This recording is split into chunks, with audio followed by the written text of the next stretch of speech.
오늘은 1월 11일입니다. 소식 몇 가지 이렇게 정리를 한번 해보고 그 다음에 본론으로 한교환 대행, 반기문, 임명진 이렇게 세 분을 한번 살펴볼까 해요. 또 최순실 태블릿 PC가 나왔다 이렇게 또 됐죠. 특검에서 하나 내놨습니다. 장시호가 사용하던 것인데 거기에 최순실 이메일이 있었다 이거죠. 더 특검의 발표를 봐야 되겠지만은 이메일이 어떤 태블릿 PC에 있다, 어떤 PC에 있다 해서 그 사람이 사용하던 거다 이렇게 단정할 수는 없죠. 왜 그런 줄 아십니까? 어디 길을 간단 말이에요. 어디 갔는데 어떤 메일이 온단 말이에요. 그거 좀 보고 싶어. 그럼 어떻게 하겠습니까? 옆에 태블릿 PC 들고 있는 사람이나 스마트폰 있는 사람한테 그 메일 좀 들어가 봐줘. 그거 뭐 왔는가? 이렇게 할 수 있는 거예요. 내가 들고 다니고 내가 쓰면 그렇게 할 필요는 없는데 그렇지 않는 경우가 있습니다. 그렇게 되면은 들어가서 읽어봐주고 여기 이런 메일 왔네. 보통 그럴 수 있어요. 이제 익숙하지 못한 분들이 그런 걸 종종 합니다. 뭐 딸한테도 그렇게 할 수도 있고 아들한테도 그렇게 부탁할 수도 있고 그래요. 그래서 이메일이 어디 들어있다 이것만 가지고는 누구 것이다 하기는 어렵다는 거죠. 그리고 1호 태블릿 PC 처음 이것이 최순실 태블릿 PC다 하고 주장했던 것이 있죠. JTBC에서 그 주장한 거 그 태블릿 PC 1호라 하겠습니다. 그 1호가 헌법재판소에서 증거물 채택이 되지 않았습니다. 기각됐어요. 변호인 측에서 증거로 채택해 주시오 했는데 거부당한 거죠. 이것이 증거로 채택됐다면 그동안에 왈가왈부한 진위 여부, 조작 여부 등등이 공개리에 검증이 가능했는데 그것이 이제 무산된 대기죠. 일단 그게 원래 탄핵 소추 안에도 증거물로 첨부를 안 했어요. 소추 측에서. 그러다 보니까 헌법재판소에서 그렇게 기각을 해버린 것도 같습니다. 아무튼 조금 아쉬운 부분이 있죠. 그렇게 됐고 요즘에 하나도 안 나는 세상이죠. 그런데 이 태블릿 PC는 자꾸 예를 가집니다. 근데 비유하자면 이런 거 있죠. 맏아들이 있다는데 동네 사람이 본 적이 없어요. 맏아들을. 그 맏아들이 미국 유학을 갔는지 집에서 두문불출 살고 있는지 아니면 처음부터 맏아들을 낳지도 않았는지 알 수가 없는데 얼굴을 한번 보고 싶다는데 보여주질 않아요. 비유하자면 그런데 아무튼 그러니까 절대 1호는 빠뜨리면 안 돼요. 어떤 경우라도. 그거 한번 보자 해야죠. 그게 이제 그렇게 진행 중입니다. 그리고 헌법재판소 조금 언급해 볼까 합니다. 그 전에 변호인 측에서 헌재법 32조 위반 아니냐 하고 의의 신청을 한 게 있어요. 헌법재판소에서 특검하고 검찰에 수사 기록을 요청했거든요. 그것이 위반 아니냐 이렇게 의의 신청했는데 받아들여지질 않았죠. 기각당했죠. 그 다음에 이번에 증거물 채택도 그렇게 됐고 그리고 헌법재판소가 굉장히 좀 서두르는 느낌이 강해요. 빨리빨리 그런 게 있습니다. 물론 국정 공백을 메우기 위해서 빨리빨리 공정하게 심리하겠다고 소장이 그런 발표도 그전에 했습니다만은 지금 빨리 서두르는 것 같아요. 그래서 많은 우려를 하고 있습니다. 탄핵 기각이냐 인용이냐 하고 제가 올려드린 게 있죠. 거기에서도 그 부분 우려를 좀 해놨습니다만은 이것은 굉장한 중대 사안입니까? 정말 법리대로 제대로 판결해야죠. 그렇지 않습니까? 그런데 공백이니 민이다 하면서 뭐를 빨리 하란다. 이거 상당히 우려가 된다는 겁니다. 그리고 야당 일각에서 전에부터 나온 이야기가 헌재는 1월 늦어도 2월 안에는 인용해야 될 것이다. 이런 말 종종 했어요. 그런데 거기 마침 시기를 맞춘 것 같은 이런 느낌도 나고 그러니까 좀 그렇죠. 그리고 헌법재판소에는 수명재판관이라고 있죠. 수명재판관 소장이 임명해가지고 심판을 진행하게끔 정리를 하는 분들이 수명재판관 그런가 봐요. 목록을 정리하고 이렇게 하는 분들. 그분들이 이정미 강일원, 이진성 이 세 분입니다. 세 분인데 세 분을 여러분 딱 주목하세요. 그렇게 돼 있습니다. 그래서 모두가 헌법재판소만큼은 정말 법대로 공정하게 판결해 주셨으면 하고 기도하는 마음으로 있을 겁니다. 근데 지금 이 세상이 우리나라 이게 만만치 않죠. 모든 분위기가 저기는 100% 믿을 수 있을까? 이런 의문들이 다 따라다닙니다. 속전속결로 빨리 판결이 나오면 뭔가 불리할 것 같다. 그리고 이 심판은 늦어질수록 좋고 늦어지는 것이 오히려 더 공정한 판결이 나올 수 있다. 저는 그렇게 봅니다. 왜냐하면 나라 분위기가 바뀌는 것은 시간이 필요합니다. 1월부터 이렇게 역풍이 불고 바뀐다고 제가 늘 말씀을 드렸지만은 이게 시간이 필요해요. 예를 들어 이제 트럼프 대통령 취임하고 2월이 가고 국제 관계가 형성되고 남북 관계가 이루어지고 김정은이 어떤 도발도 하고 막 이렇게 하다 보면은 전체 분위기가 역전되면서 국민들 의식 시선이 변화가 오기 시작하죠. 이렇게 돼야 어떤 바람이 쭉 한쪽으로 이어지거든요. 근데 아직은 그 시작이거든요. 그래서 그런 심판도 늦어질수록 오히려 공정한 심판을 기대할 수 있다. 제가 그렇게 믿고 있다는 겁니다. 주장을 해왔던 것이 있는데 그게 뭐냐면은 이 국내 분위기가 워낙에 한쪽으로 몰려있다 보니까 애국 시민들이 하는 활동에 또 태극기 집회라든가 이런 걸 열심히 이제 함으로써 어떤 분위기를 이렇게 반전시키는 그런 힘이 있거든요. 왜냐하면 그 전에 촛불 민의 하면서 모든 민의로 막 밀어붙였지 않습니까? 그러나 이제 지금은 그렇게는 못하죠. 왜? 태극기 집회가 이미 그 인원을 다 능가해버렸기 때문에. 그리고 앞으로도 더 늘어가면 더 하죠. 근데 이런 힘이 있습니다. 그러나 정책 결정 이런 거는 우리들이 하는 것도 아니고 태극기 집회 참석하신 분이 하는 것도 아니지 않습니까? 그렇기 때문에 어느 정도는 기대는 있어도 한계가 있는 거죠. 그러나 바탕을 만들어주는 거예요. 어떤 통치하는데 이렇게 할 수 있고 저렇게도 할 수 있게끔. 그렇기 때문에 굉장히 중요하기는 합니다. 그렇죠? 그리고 어느 정도면 성공이냐 하면은 오래 시간이 흘러가면서 조기 대선이 이루어지지 않게만 돼도 굉장히 성공이다 이거죠. 조기 대선이란 거는 인용이 돼가지고 박근혜 대통령이 물러나고 대선에 들어간 걸 조기 대선이라 하거든요. 그것만 이루어지지 않게만 해도 그만한 성공이 없다는 거죠. 한계가. 그렇게만 분위기가 나와도. 그리고 시간이 한 달, 두 달 쭉 흘러가게 되면은 지금은 이렇게 여론이 어렵지만은 우익에서 나온 후보가 대선에 승리할 수 있다 이거죠. 내가 늘 그런 주장합니다. 그럴 수 있다고. 그렇게 된다는 거지. 그러나 갑자기 조기 대선이 이루어져 버린다면 몇 배 어렵게 되죠? 늦어져야 돼요. 해도 내년으로 가면 더 좋고 이렇게 돼 있거든요. 그러니까 애국 시민들이 태극기 집회를 하고 이거 뭔 소용이 있느냐, 이거 우리 기운만 빠진다 이렇게 아니에요. 뜻이 그렇게 다 드러나고 시간이 흘러가다 보면 그 대선에 승리할 수 있고 대선에 승리하기만 하면은 대성공입니다. 그러니까 더 무너지지 않게만 하면은 정말 국가를 위해서 헌신한 게 되는 거예요. 그 나머지는 통치하신 분들이 하는 거죠. 아무튼 거기까지만 해도 굉장히 성공한 거예요. 그렇다고 해서 거기까지 해놓는다고 해서 우리 국내 문제가 전부 다 해결되고 그렇겠습니까? 그건 안 되죠. 당연히. 그게 해결되려면 정말로 극단 특단의 일이 생겨야 돼요. 그게 하루 이틀에 만들어진 게 아닌데 어떻게 바로 됩니까? 그거는 외부 동력으로 될 수 있는 거죠. 외부 동력. 시민의 힘이라기보다 외부 동력. 그걸로 해서 기폭이 이루어지는 거죠. 외부 동력이란 건 트럼프가 북한 정책하고 거기에 대응해서 또 우리 정부가 하고 이 과정에서 이루어진다는 거예요. 변화가 무쌍하게 만들어지고 그러니까 거기까지만 성공한다는 거죠. 그래 이제 일각에서 또 계엄령해서 어떻게 해야 된다 하지만은 물론 정말 혁명적인 계엄령, 일반 계엄령 말고요.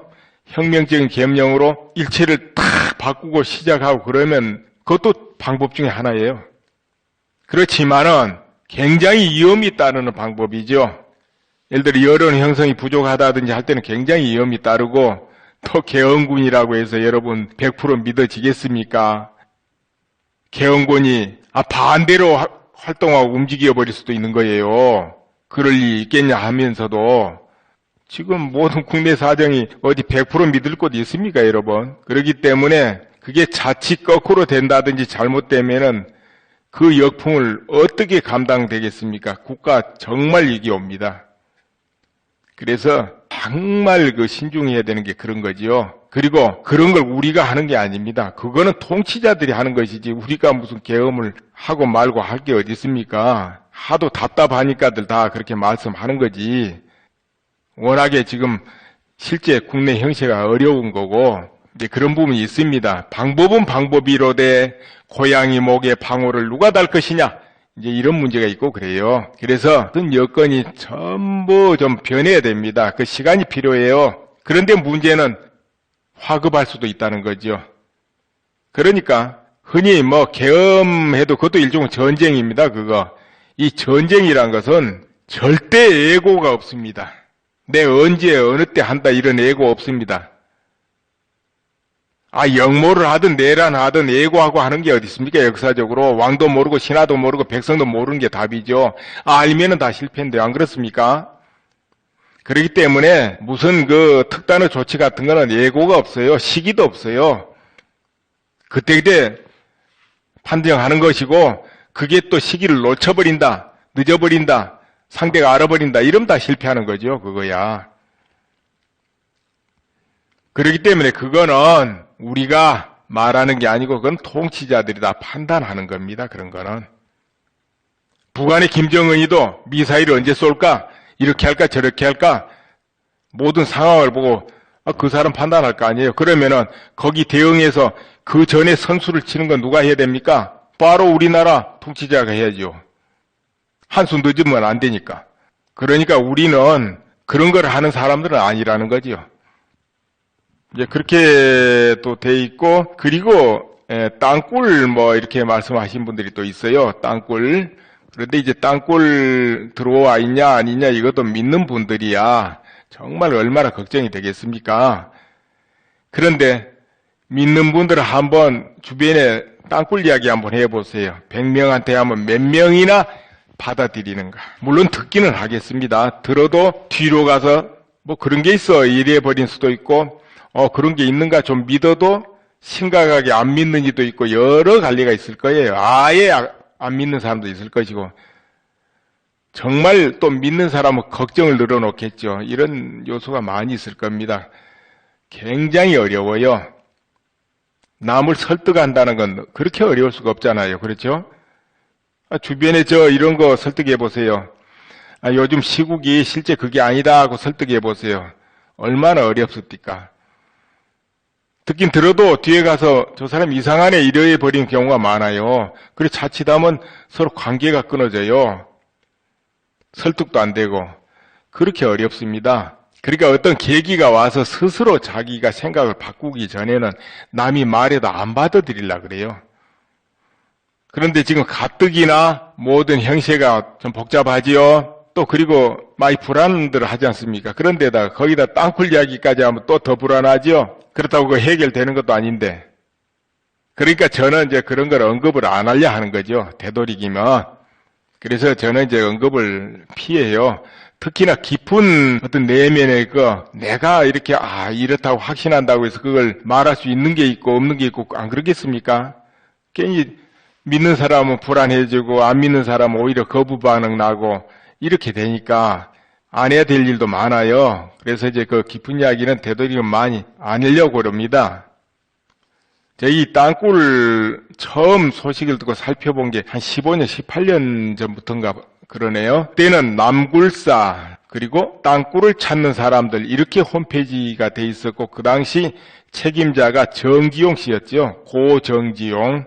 그분이 국정원 출신인가 그렇습니다. 그런데 그분이 그 단체를 이끌면서 화성이다 어디다 사방에 굴착을 했어요. 이렇게 세상을 떠나게 됩니다. 혈전이 막혔다는가 그래요. 그런데 애매하게 떠나게 돼요. 그래서 그때 말들이 많았습니다. 그리고 그 다음에 최민용 씨, 김진철 목사님이죠. 김진철 목사님이 지금 아마 그 부분의 그 책임자를 맡고 계신 걸로 알고 있는데, 그분이 그 당시 화성 굴착할 때 그쪽에서 목회를 하셨다가 인연이 된 걸로 알고 있어요. 아무튼 그 난굴사 홈페이지가 또 한번 모든 자료가 훼손된 적도 있고 그래요. 누군가 관리해 준다고 와가지고 훼손시키고 도망을 가버렸다 그러죠. 그래서 수많은 자료가 그 당시 다 날아가 버렸다고 그랬습니다. 요즘 그래서 그런지 자료가 많이 없어요. 보니까 없는데, 아무튼 난굴사 쪽에서 이렇기 때문에 땅굴이 들어와 있다 주장하는 증거물 수없이 내놓는 게 있고, 또 국방부 쪽에서는 그건 이렇기 때문에 아니다 또 주장하는 자료도 많이 있고, 양쪽을 자료를 본 제가 정말 제가 오래 봤습니다. 그 당시는 매일 들어가서 봤어요. 양쪽 주장을. 그렇지만은 제가 언급을 안 해요. 그리고 작년, 재작년 이렇게 뜬금없는 분들이 많이 나와서 여기도 땅굴이 있다, 저기도 땅굴이 있다, 뭐 굉장히 주장하고 많이 나와요. 그러니까 지금까지 정말 헌신적으로 그렇게 발굴을 해, 굴착을 해오고 찾으려 해온 분들이, 탐사를 해온 분들이 아까 말씀드린 이제 김진철 목사님 그 라인들이에요. 그리고 또 늘 연구하고 도움 주고 하신 분들이 윤여길 박사님으로, 그리고 신부님 또 몇 분 있습니다. 그 외에. 그리고 그 나머지는 이제 요 근래 갑자기 나타나셨는데요. 그런데 정지용, 최민용, 김진철 이 나인, 그리고 윤여길 박사로 쭉 그동안에 많이 그런 탐사에 애를 써온 분들, 신부님으로 이런 분들은 정말 애국적인 관점에서 자기 일을 헌신하고 있는 분들입니다. 자기를 헌신하고 있는 분들이에요. 그분들은 일생을 바치고 있다 이렇게 보시면 돼요. 이 국가 안보를 위해서. 네, 거기까지만 말씀드리겠습니다. 그 라인들은 정말로 헌신해 온 분들이에요. 나라를 위해서. 미쳤다 이런 소리 들어가면서, 욕먹어가면서, 방해받아가면서. 그리고 내용 중에 좌우도 같이 이런 말이 있으니까 그에 대해서 좀 의문을 가진 이들이 있는데, 좌우, 그거는 우리 국민들의 성향을 좌우 그렇게 표현한 거예요. 흔히 말하면은 저 북한에 머리를 두고 몸뚱이는 남쪽에 있고 그런 사람하고 그 구분해서 이해를 하세요. 예, 그러면은 이제 본론으로 들어가 볼까요? 요즘 친박 국회의원들 많이 후회하지 않을까요? 그런데 7일날 서청원 의원이 이런 말씀했습니다. 임명진 비상대책위원장 즉각 퇴진해라 이런 공개적으로 요구하면서 이때 이런 말씀을 했어요. 인 위원장이 개혁을 빙자해 정통 보수당이 새누리당을, 이런 말씀이 있다래요. 정체불명의 급진정당으로 만들고 있다. 정체불명의 급진정당. 대한민국 보수 정체성에 대한 심각한 도전이다. 이렇게 이제 평가를 내리네요. 경제정의 실천 시민연합 공동대표 시절 한미 군사훈련을 전쟁 연습으로 폄하하며 반대했고, 그리고 사드 배치도 반대하는 내용의 기자회견을 했다고 주장하면서 이런 친북적 소신이 지금 바뀐 것인지 임시 방편으로 당권을 장악하려고 감추고 있는 것인지 국민과 당원에 정확히 답해야 한다 이렇게 말했습니다. 자, 여기까지요. 그럼 여기서 이제 몇 가지가 반복이 됐습니다. 그러면 여러분은 어떻게 이해를 하시겠습니까? 사드라는 것은 지금 우리 생존을 위해서 배치하려는 거예요. 그렇다면 대체적으로 어떤 사람들이 사드를 반대하고 어떤 사람은 사드를 찬성하는가? 왜 그럴까? 반대하는 사람은 왜 반대하고 찬성하는 사람은 뭐 때문에 찬성할까? 이렇게 들여다봐야 돼요. 그리고 또 한미 군사훈련은 뭐겠습니까? 여러분 어떻습니까? 전쟁 연습입니까? 물론 훈련은 전쟁 연습은 연습이죠. 그러나 그 훈련이라는 것이 어떤 나라든지 반드시 해야 되는 겁니다. 우리나라뿐만 아니라 그 어떤 나라, 안 하는 나라는 잘못된 거예요. 군대란 건 뭡니까? 열심히 훈련하고 유사시에 국가를 방위하기 위해서 또 전쟁 나면은 국가를 위해서 한 목숨 던지고 싸우기 위해서 이 군인은 존재하는 겁니다. 군대가 직장입니까, 여러분? 물론 직장은 직장이지만은 유사시에는 군인은 싸우기 위해서 존재한다. 그래서 전쟁이 없을 때 끝없이 훈련하는 거 아닌가요? 그렇죠, 여러분? 그런데 한국과 미국은 왜 훈련을 합니까?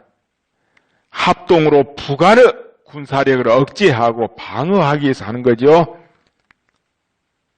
또 설령 한미 군사 이 훈련을 통해서 실력을 쌓아서 북한을 공격할 수 있다. 그것은 한국인이 결정할 문제예요. 그렇죠? 왜? 적이 이쪽을 공격할 우려가 있을 때는 먼저 성공하는 거, 이런 것도 전략의 하나고, 어디까지 군인은 왜 존재합니까? 공격하기 위해서, 방어하기 위해서. 그래서 존재하기 때문에 당연 훈련은 해야 되는 겁니다. 그것이 북한을 공격하기 위해서든 뭐든. 그렇습니까? 안 그렇습니까, 여러분? 그럼 반대하면 되겠습니까? 안 되겠습니까? 훈련을 안 하면 왜 안 하나? 군인들이 밥값 해라 이렇게 나가야지. 또 군인이 직장인화 돼버리면 군기 빠져버리지 않습니까? 군기 빠진 군인은 군인 아니에요. 무기가 에베레스트 산같이 쌓였어도 그건 소용없습니다. 이길 수가 없어요.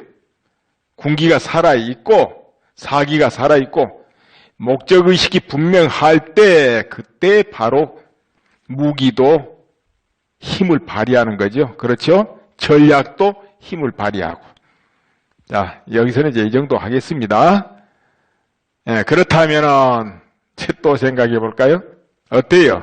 임명진 위원장 나가라 나가라 막 친박들이 나를 속였지 않냐 이렇게 들고 일어났다 합시다. 그러나 끄떡없이 그러든 말든 상임위까지 구성했다 그랬잖아요. 9일 두 번째 만에 뭐 인원을 줄였든 어떻게 됐든 편법을 썼니 많이 하고 지금 난리지만 어떻게 됐든 간에 그러면 인 위원장은 목사직에 있는 사람입니다. 목사. 그런데 정말 지금 의회의 지금 방법을 서슴지 않습니다. 누군가 지금 그런 전략을 내놨겠는데 그렇다면 인 위원장이 이 새누리당을 왜 이렇게 접수하고 장악하려 할까요? 자, 하나, 1. 충청도 출신 반기문을 후보로 영임하기 위해서 정치작업을 한다. 또 친박이라는 덩어리를 밀어내므로써 비박도 끌어들이고 예를 들어서 국민의당도 끌어들일 수 있기 때문에 그래서 그런다. 1입니다. 두 번째, 반기문을 영입해서 후보로 뽑아도 좋고 안 뽑아도 다른 뜻이 있어서 예를 들어서 새누리당이 보수 색재를 부셔버리기 위해서 서 의원 지금 발언처럼 그렇게 되면은 한국에 흔히 뭐 그냥 보수라도 좋고 애국 시민들이 좋고 투표할 자리가 없게 되버리죠. 뭐 그렇든 말든 쉽게 표현해서 밑재야 본전. 반기문 영입해도 좋고 안 해도 좋고 이래서 그렇다. 세 번째, 새누리당을 정화하기 위해서 저 친박들 내보내고 새로운 당을 만들기 위해서 개혁하기 위해서 1, 2, 3 어떻습니까? 그건 여러분이 판단하세요. 이제 이렇게 됐습니다. 그렇다면은 여기에 일단 또 반기문 씨가 중심에 섰지 않아요? 어찌됐든 그렇죠? 그럼 우리가 또 반기문 씨를 들여다봐야 되지 않겠습니까? 우리가 이렇게 분석해 보는 거는 그리고 반기문 씨 들여다보기를 합시다. 반기문 씨가 아무래도 여기저기 좀 영향을 미칠 수도 있으니까요. 이 반기문 씨가 저 유엔의 총장을 하면서 외국의 신문에도 나고 또 우리나라 신문에도 한국일보라든가 연합뉴스 이런데 종종 나옵니다. 나오는데 여기에 보면은 올해도 그랬고 지난 4월 20일 이때도 뭐 그런 발언이 좀 있었는가 본데 아무튼 북한의 우호적이라는 거지요. 북한을 방문할 생각이 있고 꼭 방문하겠다. 저번에도 그렇게 해서 또 무산되기도 했잖아요. 아무튼 어떻게 해서 북한하고 대화를 하겠다는 파예요. 대화를 해서 뭐를 해보려는. 아무튼 반기문 씨는 이 북한을 보는 눈이 협상 대화의 상대로 보고 그 길로 무엇을 풀어보려는 사람입니다. 그런 발언이 지금까지 여러 번 있었어요. 물리적으로 제압하고 혹은 국제적으로 제재를 가하고 이런 것보다는 만나서 대화를 풀어보려는 이런 성향을 굉장히 크게 가지고 있다.